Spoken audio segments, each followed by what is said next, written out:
नीति में हमने सबसे ज्यादा जोर पावर सेक्टर पर दिया है। इस सेक्टर में हमें 3 लाख करोड़ रुपए से अधिक के निवेश प्रस्ताव प्राप्त हुए हैं। इससे छत्तीसगढ़ विकसित भारत का पावर हाउस बनेगा। निवेशकों के लिए छत्तीसगढ़ पसंदीदा राज्य बन चुका है। हमने दिल्ली, मुंबई, बेंगलुरु के साथ ही रायपुर में इन्वेस्टर समिट किए हैं। इन समिट के माध्यम से अब तक 6,65,000 करोड़ रुपए के निवेश प्रस्ताव मिल चुके हैं। नई औद्योगिक नीति में हम नए जमाने के उभरते हुए उद्योगों को भी विशेष अनुदान दे रहे हैं। छत्तीसगढ़ में पहली सेमीकंडक्टर यूनिट का भूमि पूजन हमने किया है। लगभग 1100 करोड़ रुपए की लागत से बनने वाली इस यूनिट से हमने चिप निर्माण के क्षेत्र में कदम रख दिया है। हम टेक्सटाइल क्षेत्र में संभावनाओं को अवसर में बदलना चाहते हैं। इसके लिए हम नवा रायपुर में national institute of fashion technology का कैंपस स्थापित करने जा रहे हैं। इसकी अनुमानित लागत 271 करोड़ रुपए होगी।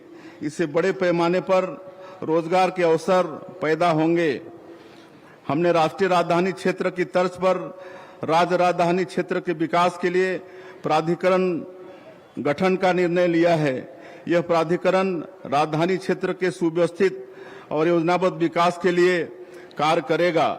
यह प्राधिकरण राजधानी क्षेत्र के लिए योजना बनाने, निवेश को बढ़ावा देने, विभिन्न सरकारी और निजी संगठनों के बीच समन्वय तथा शहर के विस्तार को सही ढंग से नियंत्रित करने का भी काम करेगा। अब जमाना ई कॉमर्स का है। इसे प्रोत्साहित करने हमारी लॉजिस्टिक नीति विशेष रूप से उपयोगी होगी और प्रदेश में तेजी से इनलैंड कंटेनर डिपो तथा ड्राई पोर्ट में निवेश होगा। जब हमारे राज्य का गठन हुआ तब प्रदेश की अधोसंरचना औद्योगिक वातावरण के अनुकूल नहीं थी। छत्तीसगढ़ में निवेश की जो संभावनाएं पैदा हुई हैं उसके पीछे एक दशक में इंफ्रास्ट्रक्चर प्रोजेक्ट्स पर हुए कामों की बड़ी भूमिका है। वर्ष 2030 तक हम उतनी ही रेल लाइन बिछा देंगे जितनी 1853 में रेलवे शुरू होने से लेकर वर्ष 2014 तक बिछाई गई थी। रावघाट से जगदलपुर केके लाइन का दोहरीकरण, तेलंगाना के कोठागुडेम से किरंदुल तक नई रेल परियोजनाएं बस्तर की भाग रेखा साबित होंगी। खरसिया से परमल कसा जाने वाली रेल लाइन प्रदेश के महत्वपूर्ण औद्योगिक केंद्रों को जोड़ेगी। नई रेल लाइनें विकसित भारत, विकसित छत्तीसगढ़ की धमनियां साबित होंगी। स्वामी विवेकानंद एयरपोर्ट रायपुर में हमने कार्गो सुविधा भी आरंभ की है। धनबाद और विशाखापट्टनम जैसे औद्योगिक केंद्रों को जोड़ने वाले एक्सप्रेसवे का निर्माण तेजी से हो रहा है। किसी प्रदेश की आर्थिक सेहत का अंदाजा इस बात से लगाया जा सकता है कि वहां बिजली की खपत कितनी है। हमारा प्रदेश जीरो पावर कट स्टेट है। हमारे राज्य में प्रति व्यक्ति ऊर्जा खपत 2211 यूनिट है, जबकि देश का औसत ऊर्जा खपत प्रति व्यक्ति 1255 यूनिट है। ऊर्जा आत्मनिर्भरता की दिशा में हमने बड़ा कदम उठाया है। हम हाफ बिजली से मुफ्त बिजली की ओर तेजी से बढ़ रहे हैं। प्रधानमंत्री सूर्य घर मुफ्त बिजली योजना ग्रीन एनर्जी के क्षेत्र में एक महत्वपूर्ण कदम है।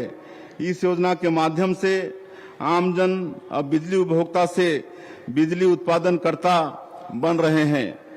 इस योजना के तहत सौर संयंत्रों की स्थापना पर केंद्र और राज्य सरकार द्वारा आकर्षक सब्सिडी दी जा रही है। 1 किलोवाट के सौर संयंत्र पर केंद्र सरकार द्वारा 30,000 रुपये और राज्य सरकार द्वारा 15,000 रुपये, इस प्रकार कुल 45,000 रुपये की सब्सिडी दी जा रही है। 2 किलोवाट पर केंद्र द्वारा 60,000 रुपये और राज्य द्वारा 30,000 रुपये, इस प्रकार कुल 90,000 रुपये तथा 3 किलोवाट का सौर संयंत्र लगाने पर केंद्र सरकार द्वारा 78,000 रुपये और राज्य सरकार द्वारा 30,000 रुपये, इस प्रकार कुल 1,08,000 रुपये की सब्सिडी दी जा रही है। मैं प्रदेश की जनता से आग्रह करता हूं कि इस योजना का त्वरित लाभ उठाएं। स्वच्छ ऊर्जा केवल पर्यावरण का विकल्प नहीं अपितु वर्तमान समय की आर्थिक और रणनीतिक आवश्यकता भी है। सुशासन हमारी सर्वोच्च प्राथमिकता है। हमने ई ऑफिस प्रणाली को सभी विभागों में कार्यान्वित किया है। फाइलें अब ऑनलाइन मूव हो रही हैं। इन पर निश्चित समय में निर्णय लिए जा रहे हैं और हर स्तर पर पारदर्शिता सुनिश्चित हो रही है। हमने सरकारी खरीदी में पारदर्शिता लाने जेम पोर्टल को अपनाया है। भ्रष्टाचार के मामलों की ईओडब्ल्यू द्वारा पूरी तत्परता से जांच की जा रही है। पब्लिक पॉलिसी में युवाओं को आगे लाने हमने मुख्यमंत्री सुशासन फेलोशिप योजना आरंभ की है। इसके जरिए युवा आईआईएम रायपुर में 2 वर्षीय फेलोशिप कर रहे हैं। सुशासन तिहार के माध्यम से हम आपके गांव, आपके मोहल्ले तक पहुंचे। वहां हितग्राहियों के चेहरे की खुशी और उत्साह देकर लगा कि हमारी मेहनत सार्थक हुई है। सुशासन तिहार में 41 लाख से अधिक आवेदन आए और इनमें से अधिकतर आवेदनों का हमने गुणवत्तापूर्ण निराकरण किया है। भ्रष्टाचार तब पनपता है जब आम जनता को कार्यालयों के बार बार चक्कर काटने पड़ते हैं। यह तब ठीक होता है जब जनता को कार्यालय जाने की जरूरत ही न पड़े। हमने रजिस्ट्री से संबंधित 10 क्रांतिकारी पहल की है। अब ऑनलाइन रजिस्ट्री की सुविधा भी हमने सुनिश्चित की है। रजिस्ट्री के साथ ही अब नामांतरण भी हो जाता है। आधार प्रमाणीकरण के चलते किसी तरह की धोखाधड़ी की आशंका नहीं रहती। रजिस्ट्री से संबंधित दस्तावेज बनाने आम नागरिकों को कानूनी विशेषज्ञों की भी जरूरत नहीं।